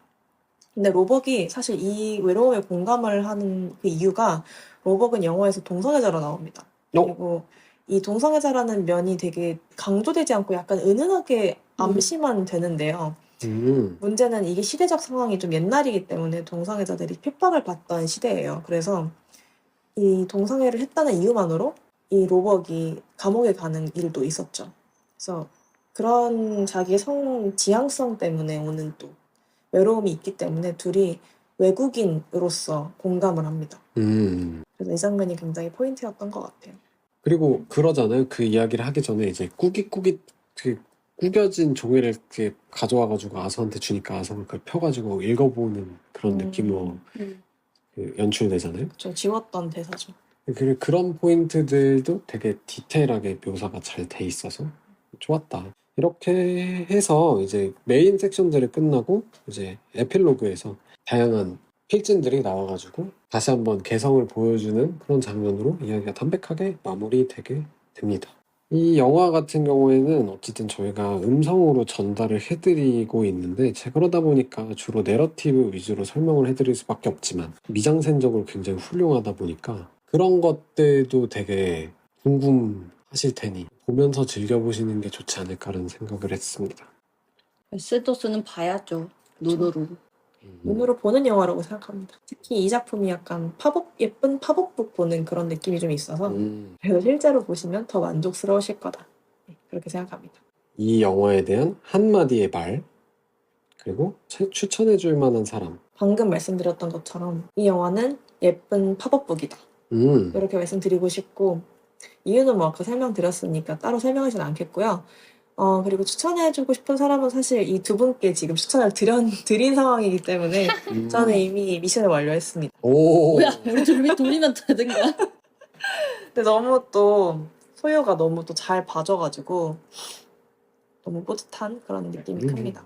사실 이 영화에 대한 호불호가 너무 크기도 하고 진짜 보로가 있을 수가 있어? 너무 보면서 잤다는 사람도 사실 있었어가지고 엎드려야 돼. 나 새벽에 잠깐 틀었다 잤는데. 엎드리세요. 확실히 내러티브적인 요소가 강해서 사실 그렇게 느낄 수도 있다고 생각해요. 그래서 이 영화를 좋아할 만한 사람이라면 어떤 분들이 있을까요? 뭐야, 준비된 줄 알았는데. 오케이, 뭐 미션 성공하셨으니까. 네네. 그러면은 일단 추천하는 사람들은 이 제목을 듣고 그저 그런 어떤 언론 이야기를 생각했다면 그런 사람들에게 추천을 해봅니다. 굉장히 어떤 기사가 가지고 있는 어떤 사회고발적인 측면보다 에세이가 가지고 있는 하나의 예술적인 측면으로 기사에 접근한 작품이라고 생각을 하니까 훨씬 다양한 이야기와 다양한 기법들을 보여줄 수 있는 작품이었다고 생각을 하고, 그래서 제 한마디는 정말 하고 싶은 거를 다 하게 해줬을 때 보답할 수 있는 사람이 만든 영화지 않나 그렇게 생각을 합니다. 드림스 컴투. 그렇죠. 죽음이다. 오, 맞네. 소유의 죽음. 저는 방금 제가 새벽에 보다가 잤다 그랬는데, 저는 사실 머리만 대면 자는 스타일이에요. 네, 제일 부러워하는 타입이죠. 근데 그래가지고 제 생각엔 이거는 이렇게 누워서 보려고는 아닌 것 같은 느낌이 드는 거예요. 어디 감히. 장난이에요. 왜 저러지? 아무튼 좀 이렇게 아까 얘기한 대로 막 정보량도 많고 이것저것 시각적인 요소들도 많아서 내가 생각 없이 누워서 이렇게 보기 쉬운 영화는 아니다 라는 생각은 들었어요. 근데 어쨌든 저도 아까 소유가 얘기한 것처럼 프렌치 디스패치라고 해서 뭔가 언론의 비리 그런 거에 대한 풍자? 그러니까 이런 이미지를 떠올렸는데 그건 아니었고, 어쨌든 간에 이것도 사람들의 이야기였어요. 그래서 좀 그런 에피소드들을 이렇게 붙여놓은 것들을 좋아하시는 분이 보면 좋을 것 같다. 한 영화 안에서 다양한 이야기를 보고 싶으신 분들한테 추천드리고요. 그리고 한마디를 하자면 어쨌든 이게 마지막 신문이었던 건데 어쨌든 마지막까지 뭔가 특별함이라고는 없이 사람들의 이야기를 넣은 거잖아요. 그런 것들이 굉장히 인상이 깊었어서 신문 안에 들어간 예술, 신문 안에 들어간 그림, 이야기, 만화의 완전체, 집합체다. 그런 것들이 우리를 즐겁게 한다. 라고 마무리를 해보도록 하겠습니다. 그러면은 저희는 또 여기서 물러나도록 하겠고요. 다음 작품 제가 예고해드렸죠. 레이니 데이 인 뉴욕. 보고 오세요. 보고 오시면 더 재밌다는 사실. 사실. 방방대를 떠돌아다니는 여러분들께 유리병 편지를 던질게. 저희는 이만 물러가도록 하겠습니다. 감사합니다.